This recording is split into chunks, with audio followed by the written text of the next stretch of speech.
How to forward your WhatsApp status to contacts. Hey everyone, welcome back to the channel. In this tutorial, I'm going to show you guys how you can easily forward your WhatsApp status to others. But before we begin, don't forget to hit the like button down below and subscribe to the channel. Now, let us jump right in. So the very first thing you want to do is go ahead and open up your WhatsApp and make sure that you're logged in. And if you have posted a status, you can find it on your updates tab. And as you can see, I've just posted a status, but it has got no views. So what you're going to do is just tap on the status and it will view like this. Now you can just tap on the views icon or just swipe up like this. And now from here, tap on the three lines.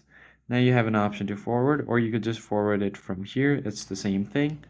Tap on forward and forward it to whoever you want, like this.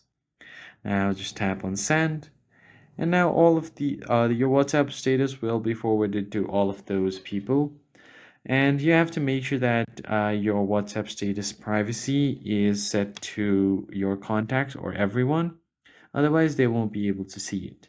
So for that, head over to privacy, and then now scroll down.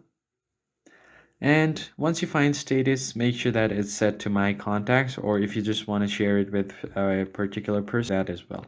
If you found the tutorial helpful, don't forget to leave a like down below and subscribe, and I'll see you guys on the next one.